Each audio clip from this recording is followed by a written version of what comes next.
We'll do a little quick interview. It'll be nice. Close but not too close? Close but not too close. Paul told me I needed to project so that I met your level. That's what he said. It's true. When I get to these tens of people, I don't know if I'll be screaming, but... Well, you've had a claw. I'm going to have another claw, and hopefully... A few more. I'm thinking like a dozen, a baker's dozen maybe. We should have had them as a sponsor, obviously. I think that White Claw should sponsor most of the stuff we do here at Black Circle, honestly. Well, it's a commodity at this point. It's a trader's good. It's worth your money in gold, I think, if you ask Jesse. Or silver. Yeah, aluminum. Precious metals. What do you think, Paul? Doing decent? All right, we're going to do a little interview. Yeah. Hey, everybody. We got a little echo in the room, but we're trying to manage it. Paul's going to get it under control. See, I don't even hear stuff like that. Well, no, you don't have to. Just drink your claw. All right, welcome to Black Circle Sessions, y'all. We're having a session tonight with the infamous, also famous, Kendra Stone. Infamous is right, yeah. Both of those things, I think, are right. We're here at Black Circle. This is something new we're starting where we're doing interviews with all of our favorite performers, and we've got one of our favorites on stage tonight. It's an honor. My name is Alex Lukens. I'm not here who you're here to see, but I am with who you're here to see right now, Miss Kendra Stone. I'm chatting with a bunch of different Black Circle performers, and I think you're probably the pinnacle of Black Circle performers. How would you take that charge? I think that's very nice of you to say, but I think that I am maybe one of the pinnacles of the performances here. Numerous performers pinnacles. Here, yeah. How are things? How have things been in the last few weeks for you?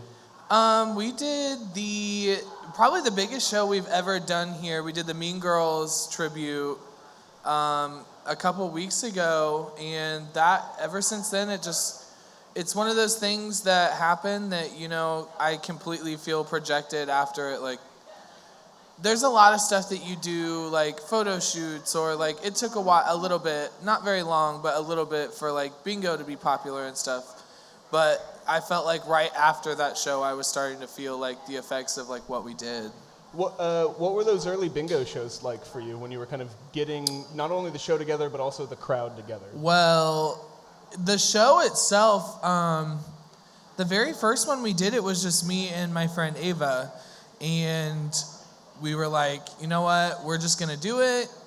We'll both do one number, and, they probably won't even tip. There might not be people there. They probably are just more concerned with the bingo than they are the performance. And me and Ava made some good money that night, and it was just us. And so... That's a good proof of concept. There are a lot of people who, as a host, you have to train your audience. What do you mean by that? How do you mean? So, especially at like a drag show or even burlesque shows, if you want people to tip, you got to tell them you want money. That's part of the show. That is, yeah. Because, the squeaky wheel gets the grease, honey. So we came out here, and I basically just got drunk and bullshitted on the microphone for 3 hours while we played bingo, and people showed up. And they liked it. They thought it was cool. So it was just owing to you that people showed back up. Like, what do you think? Yeah. I think that I knew the first show we were gonna get a good turnout, like at least with personal friends, and like some of the community members were really excited that we were doing it. But I think it ended up being about like the third show where I was like, they want to come for the show and not the bingo. Like, they're here to play bingo, but they're really here to watch the show. And they know to tip. They do, yeah. They do now because I yelled at them so much. But what's it like for you to?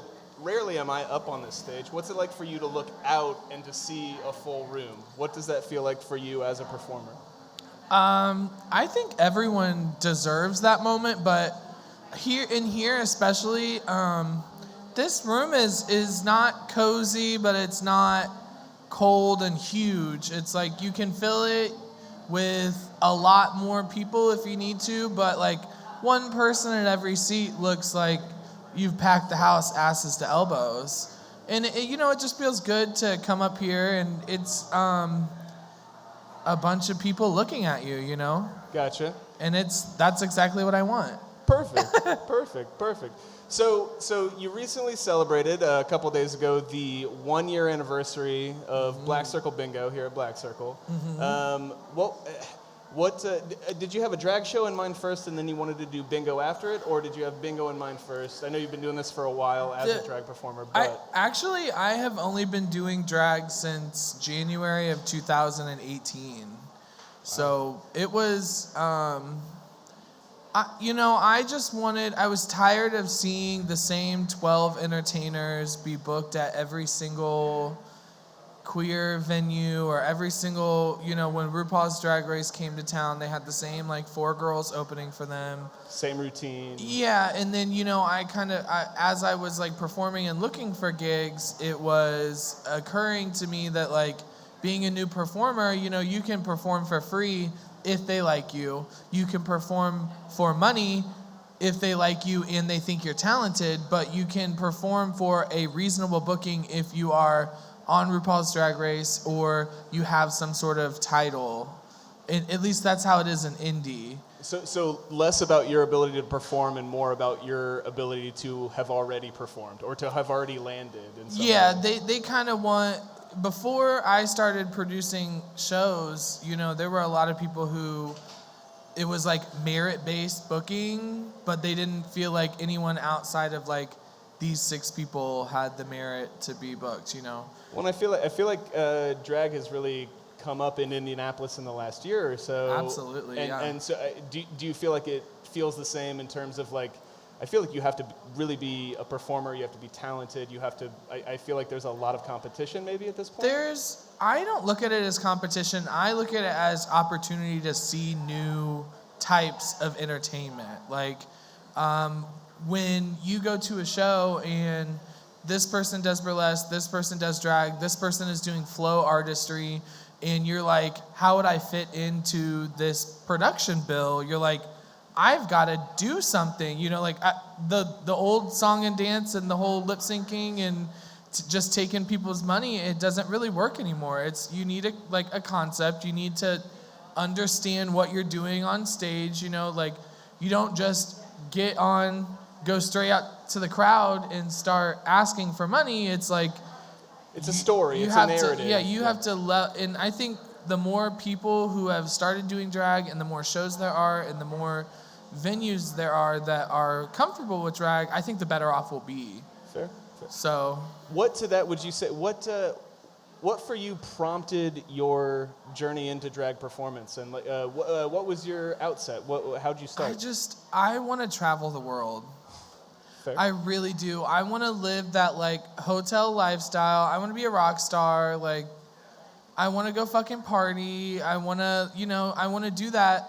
And I had been serving and bartending forever, and it was just I would literally sit at work and be like, God, this fucking sucks. I was like, when am I gonna get to see the fucking world?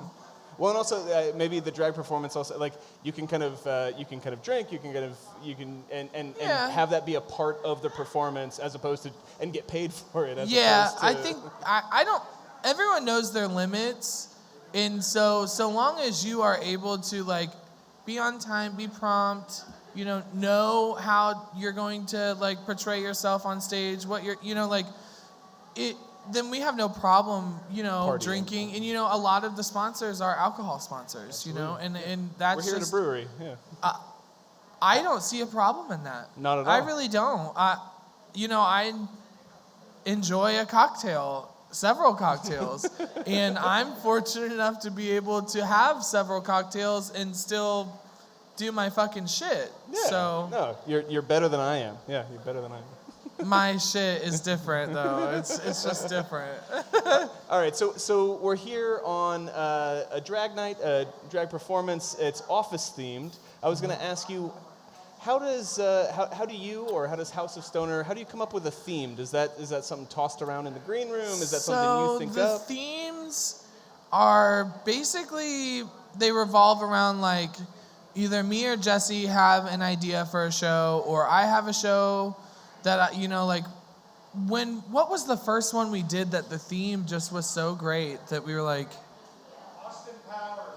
I think Austin Powers. Shagadelic. Yeah. Shagadelic, yeah. Jesse had suggested doing like an Austin Powers show, and I was like, that's perfect. Like, let's fucking do it. And the response was overwhelming, and we were like, well, let's do another movie. Like, let's do, yeah. I think after Austin Powers, did we do Under the She, The Little Mermaid? Because that's when everyone was freaking out about Ariel being black. Right. And so we had Ava be Ariel because Naturally. fuck anyone who thinks that Ariel can't be a black person or Right. a person of color, Well, and I think coming up in October, you've got Horcrux, you've got a number The of Harry other Potter, females. yeah. I want to do Bring It On really bad. Bring It On would be great. I want to do Bring It On. The crowd agrees. Yeah.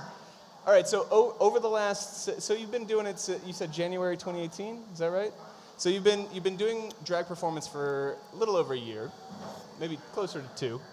Yeah, a year and some change. And you're all over the place now. For the viewers looking at home, you're on a Crowler label. My face is on alcohol. Dream come true. You are a honestly. rock star. You are a rock star. I love that. That seriously was the coolest fucking thing to me. I want to keep one forever.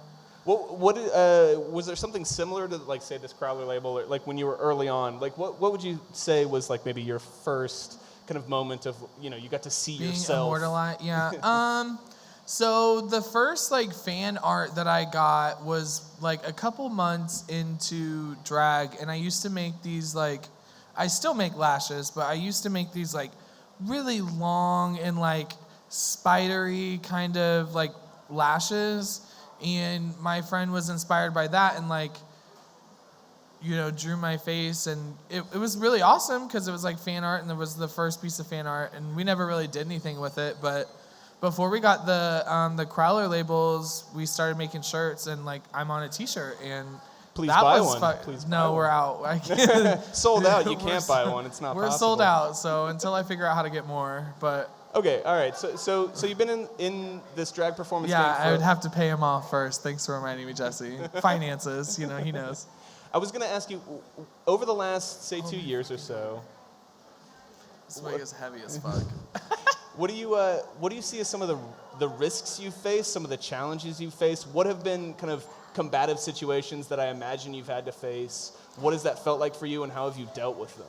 So there are, naturally, there are going to be people who don't necessarily want to see you succeed. And, it's in my time of, like, success in doing these shows, it's been some of the older, like, members of our community who use, like, really problematic language and kind of, like, unwilling to change their opinions on, like, gender and sexuality and stuff that to me are really important and would be the deciding factor of whether I would hang out with you in my personal life or just work with you in my business life. And, a lot of that it's part of that, like, call out culture. Like, there's been all kinds of, like, online shit that we have to address and fighting online and back and forth and, like, people telling people things about me when, like, I don't even know who the fuck you are. Like, I've never, half these people I've never even fucking met because they've never been to one of my shows. So why the fuck do I care? Yeah, well, and sold out anyway. I so don't see you at any show, so you can't tell me that your commitment is the community. Yeah, not at all. Because I pay more people in this community and more entertainers in this community than a lot of these people out here who run shows 3 or 4 times a week. Greg's. Good work. Yeah, I agree. I was going to ask, so in terms of House of Stoner and kind of this cadre of drag performance that you've kind of cultivated over the last couple of years, when you're doing a theme night, when you're performing, does every performer kind of like, okay, we're doing The Office tonight, right? Does every performer, like, take a scene and say, that's mine, and say, that's how I'm going to do it? Or is it, what's the process like? So right now what we're doing is I will make applications, like a Google form, and it will be basically like, give me your information, and then what idea do you have for this show? And I want to know what monologue you're going to use. I want to know what song you're going to use. I want to know what you're going to wear. We are looking for fully realized concepts that, you have in your head, and maybe all you need is the push of putting it down on paper and saying that I'm going to do it, and then they do it. To get it on stage. And then they finally get on stage, and I, right now, am the one who organizes, who does what, and based on like application and participation with performers, that kind of leaves.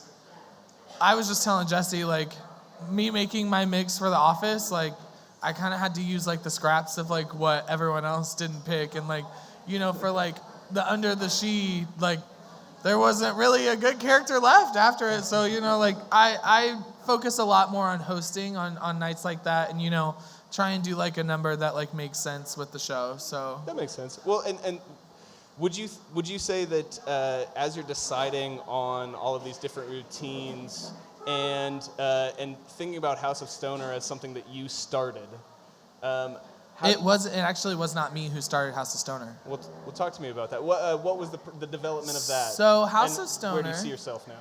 Okay, so I was just Kendra when I started drag. And I didn't want to do a last name because I really wanted like that relationship of like a drag house, which, if you don't know, is basically a group of people who take care of each other, traditionally in circumstances where like your family has abandoned you, or you've come out to people and they don't trust you as the person as you are. And a house is a way for you to always have support and friends, and I don't know how everyone else does it, but we have a group chat, and the group chat is lit 24/7. So, and we're always like bouncing ideas off of each other, and really supporting each other emotionally, and not just professionally in like us making a business that is House of Stoner. And we all are marijuana advocates. We believe that there is a lot of stigma that surrounds people smoking weed or any kind of THC that is not very fair, and we realize that people are wrongfully incarcerated for minor marijuana charges, a lot of the time based on the color of their skin or how passable they are as what someone would consider as like an upstanding citizen. And there's a lot of inequality surrounding that. And we are activists for stuff like that, because it's not just, we do a number about getting high and blah, blah, blah. We will literally talk to people and figure out exactly what it is that, like, where do you start to think that someone who smokes weed is not a professional person? And we kind of challenge stuff like that. And would you say that with your show, do you feel then as a marijuana advocate, like, and advocate for many other causes, like, do you feel your show is political, and how so? Someone asked me the other day how political my show is, because they're concerned that if they were to participate in one of my shows, that their job would find out, and they wanted to know how much trouble they would be in, basically. And what I want to say is that drag is art, and art is subjective, and art is political. And it is here to make you think twice about your daily life, who you believe you trust, and what affects you versus what's actually happening to people. Especially, I know House of Stoner, we think that there is a giant problem in the police force, in not just a bad cop here. We truly believe that there is an issue in the training of these people, and how they will try and make you be afraid of everything. And we just don't think that's the case. That's fair. Yeah. Yeah, no, I absolutely agree. How do you think that House of Stoner as a house, how do you think that for you, when you've landed here in the Indianapolis drag scene, how does House of Stoner mesh with maybe the drag community at large? Well, first and foremostly, Lopone is a monthly event that is held here in Indianapolis. They're the first Saturday of every month, and they were the start of me feeling like I belonged in a queer community. Because before then, there was not much as far as different body types and sizes and different ethnicities and different styles of drag. Like Lopone was the very first show here in Indianapolis to celebrate a more alternative style of drag. And not to say that I am an alternative queen. I mean, I do believe that I'm an alternative queen, but I know that has been the thing that made like the House of Stoner feel like maybe people do want to come and see a show like this, or, you know, like seeing their success, it made us feel like, you know, like if it's going really well for them, like let's all do this together. Like it could happen to me if you know, if people come to their show, then like they'll come to our show and we can help support everything, you know. And they've moved the other tables in, so people are stacking in for the show here. Yes, soon. there are a couple people here. Yes, I'm excited for tonight. It's gonna be fun. It's gonna be cool. I was gonna ask you. You're mentioning different types of drag and incorporating different kind of types of performance into a show. Could you, for a layperson, kind of lay out for yourself, what do you see as kind of the different types of drag and maybe the some different of those categories of drag? Right. Hold on. Okay, because this is a good one. I love this question. There is camp, there is horror, there is alternative, which means that they traditionally take themes from punk and crust punk and metal, and there's like emo drag. There is, you know, there are comedians that's like separate from camp. There are, there are flow artists who do drag. There are people who, like Ryan, like they are a flow artist and they use lights and all different types of materials. There are dragtivists, which are people who only use drag as a platform to speak of an injustice or, you know, something that would be considered activism or speaking up for someone else. There is goth drag. There's, you know, millennial drag is a thing now too. You know, back in the older drag days, people would categorize you as like, oh, is she fish? Is she passing? Like, they're looking for like an illusionist, and honestly, it's an approximation. It's a problematic way to, you know, grade someone's art. And, you know, at least the House of Stoner and the people that we associate ourselves with, you know, we don't use the term fish because that's a misogynistic word that no one needs to fucking reclaim because it's not okay. Fair. But yeah, I mean, there is a glamour drag. There is pageant drag. You know, people with giant big old hair like me, but they're not wearing like a Kmart outfit. They're wearing like a ball gown and shit. Like, you know, there's the drag. It's endless because it's art. Well, and so with kind of what you've said about recent incorporations of different forms and things like that, have you had your own horizons broadened by things like incorporating burlesque and other forms into performance? Like, I'm sad that this is the first time we mentioned burlesque already, because that was, when we started getting a lot of success here with the shows, that was a really important thing that I felt like I needed to share with the audience, because there is so much power in burlesque performers, and their goal is to come out and just fuck everyone in the audience. And a good burlesque performer will do that, and they will come out here and they will make you feel like the only person in the fucking room. And that requires so much talent as an audience member. And I think that is why my shows are very successful, because I really enjoy being in the audience. I consider my job the best seat in the house. I get to see literally every single person's performance. I am paying attention to these people. I am tipping these people. Like, this show I made because I wanted to see it. Absolutely. Well, how would you qualify a good audience performer? Someone who doesn't look too eager for money, because we love money. I don't do drag because I need money. I need money because I do drag. Like, it's not, you know, if that makes any sense at all. Like, it's like being in drag, that is the longest con to get money. because no one is paying you in your first year, probably. I don't know. That's just been my experience. No one's probably going to pay you for a long time, and even if they are paying you, they might not be paying you what you think you're worth.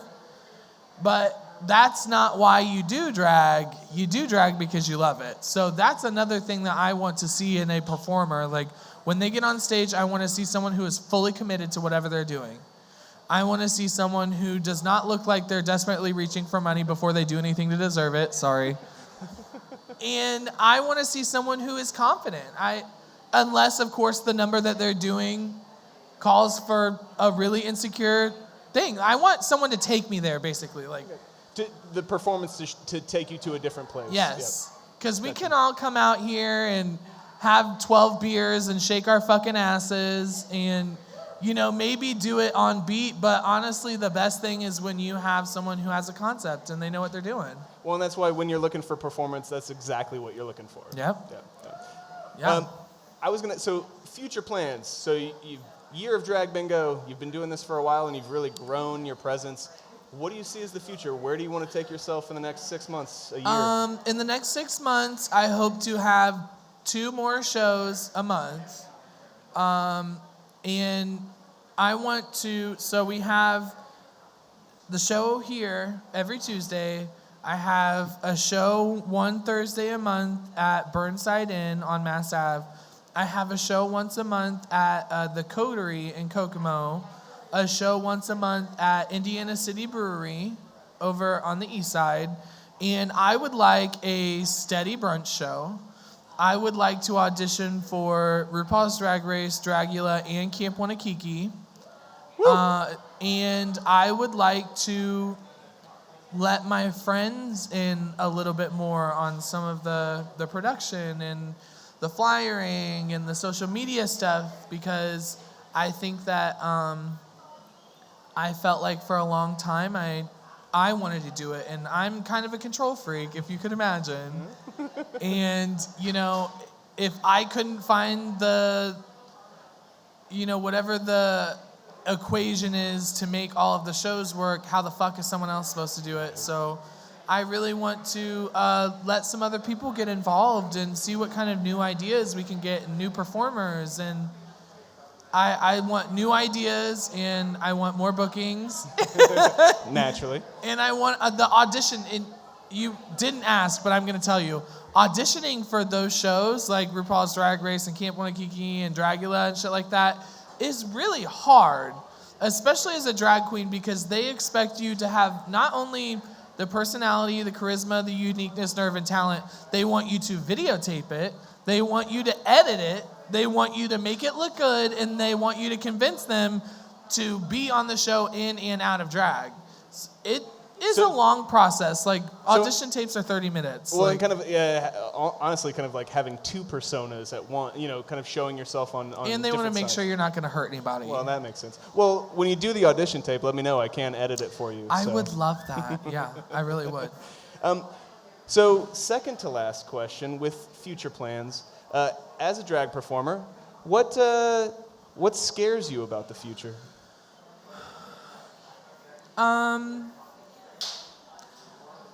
I am most afraid of being boring or doing the same thing too much, and people like reusing or recycling ideas that are just stale. I don't ever want to be on that side of creativity. Doing the same thing day in, day out. I think that most artists will tell you that they have a theme to most of the media and the look and the feel of what they want their art to be. And so much of what drag performers do is, it's not necessarily the most creative thing. It's not the fact that I came up with it first or I'm the only one doing it, but if it's stale, it's stale, It's done and tired. Exactly. Got it. So that's one of my fears. I think the other fear is not being able to change, wanting to continue to do the same thing over and over again. I think they kind of go together, but it's kind of like I don't want people to be bored with me, and I don't want me to be bored with me. And that's introspective, and it's looking out, and I mean that takes up a lot of brain power. It sure the fuck does. It's what keeps me awake at night. Good work. Last thing I was just going to ask you before we wrap up, is there anything else you want to tell us? Anything you burning on your mind before we take a break and then get settled for the drag show? No, I'm just excited for the show tonight. I'm so thankful to you. It's an honor to do this. Honestly, if you asked me and my mom in the 7th grade, we wouldn't have thought anyone would have given a fuck what I had to say. So. Well, we all give a fuck what you have to say, Kendra. Thank you. Now you do. Well, now we do. Thanks so much to Kendra Stone. This is Black Circle Sessions. I'm Alex Lukens. We'll see you for the show here in just a little bit. Yes.